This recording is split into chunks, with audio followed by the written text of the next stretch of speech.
1984 में सिख समुदाय के सबसे पवित्र स्थान दरबार साहब में से जरनैल सिंह भिंडरावाले और उनके मिलिटेंट्स को निकालने के लिए इंडियन आर्मी ने ऑपरेशन ब्लू स्टार लॉन्च किया था।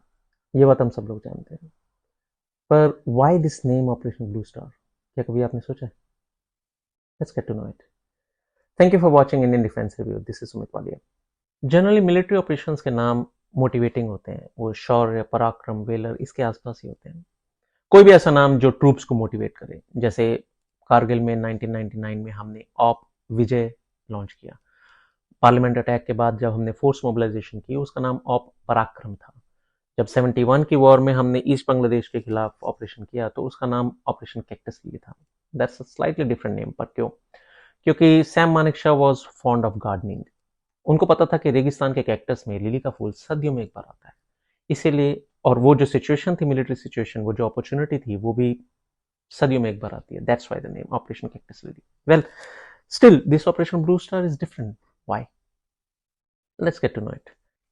हमें थोड़ा सा हिस्ट्री में पीछे जाना पड़ेगा। जब 1984 में प्राइम मिनिस्टर इंदिरा गांधी ने डिसाइड किया कि जरनैल सिंह भिंडरावाले और उनके मिलिटेंट्स को दरबार साहब से निकालने के लिए एक मिलिट्री ऑपरेशन लॉन्च करना है, तो उन्होंने आर्मी हेडक्वार्टर को अप्रोच किया।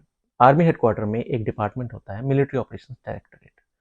एमओ डायरेक्टोरेट ही रिस्पॉन्सिबल होता है किसी भी ऑपरेशन को प्लान और एग्जीक्यूट करने के लिए। एमओ डायरेक्टोरेट में तब एक ऑफिसर थे, वीके नैयर, जो आर्मी सर्कल्स में टबी के नाम से फेमस थे। जनरल नैयर ने अपनी बायोग्राफी फटीग्स टू सिवीज में इस बात की डिटेल डिस्क्रिप्शन दी हुई है कि जब पॉलिटिकल लीडरशिप से ये डायरेक्टिव आर्मी हेडक्वार्टर को आया तो एमओ डायरेक्टोरेट ने एक स्टडी कंडक्ट की, जिसके बेस पे उन्होंने एक प्रेजेंटेशन बनाई जो कि पॉलिटिकल लीडरशिप को दिखाई गई। और आर्मी का स्टैंड बिल्कुल क्लियर था कि आर्मी को ये ऑपरेशन कंडक्ट नहीं करना चाहिए। उसके कई सारे कारण थे। पहला कारण कि ये operation on Indian soil against Indians था।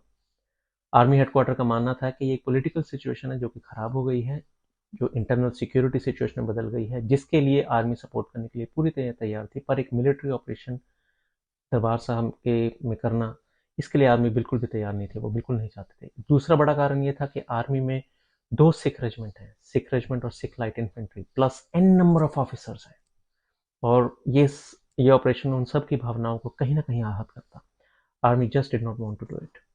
जब आर्मी ने इस बात के लिए रिफ्यूज कर दिया तो पीएमओ ने आर्मी हेडक्वार्टर को बाईपास करते हुए वेस्टर्न आर्मी कमांडर जनरल सुंदर जी को अप्रोच किया। जनरल सुंदर जी अपने फ्लैम्बॉयंट नेचर के लिए फेमस थे। जनरल सुंदर जी ने पॉलिटिकल लीडरशिप के दिए हुए इस डायरेक्टिव को, इस चैलेंज को एक्सेप्ट किया, जो कि उन्हें नहीं करना चाहिए था, क्योंकि ऐसा कोई भी डायरेक्टिव हमेशा आर्मी हेडक्वार्टर से ही आता है। उनको पता था कि आर्मी हेडक्वार्टर से नहीं आया, ये पॉलिटिकल लीडरशिप की तरफ से आया, but still he accepted it and he went ahead with planning the operation. इसी सिलसिले में वो एक बार साउथ ब्लॉक आए तो टबी नैयर ने उनको देखा।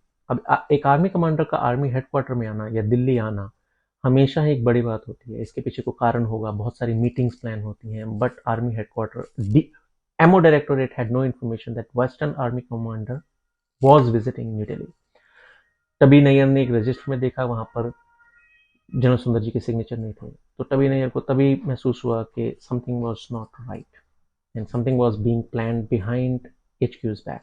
वेल, जब ये प्लानिंग आगे बढ़ गई, पॉलिटिकल लीडरशिप का काफी प्रेशर रहा, तो फाइनली आर्मी HQ को they had to give in and give this operation a formal approval. तब सवाल आया कि what do we call this operation? General Nayar ने अपनी किताब में लिखा कि वो एक कार में अपने असिस्टेंट के साथ बाहर कहीं थे, आरकेपुरम, दिल्ली के आरकेपुरम इलाके के आसपास, और वो अपने ख्यालों में खोए हुए, क्योंकि उनको पता था कि क्या होने वाला है और उसके रिपरकशंस क्या होंगे। And he was completely lost in his thoughts when his assistant asked, "Sir, what do we call this operation?" General Nair did not respond. He was totally lost into his thoughts. उनके assistant ने फिर पूछा, "sir, what do we call this operation?" General Nayar अचानक से अपने ख्यालों से बाहर आते हैं और उन्होंने कार की खिड़की से बाहर देखते हैं तो एक blue star air conditioning serviceman खड़ी थी। वो अपने असिस्टेंट की तरफ मुड़ते हैं और बोलते हैं, "ब्लू स्टार।" That's it.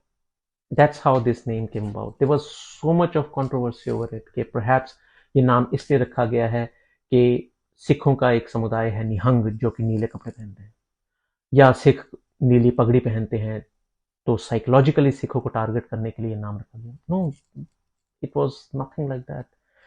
अगर वहाँ पर ब्लू स्टार एयर कंडीशनर्स की सर्विस वैन ना खड़ी होती, कुछ और होता, तो प्रोबेबली ऑपरेशन का नाम ही बदल गया होता.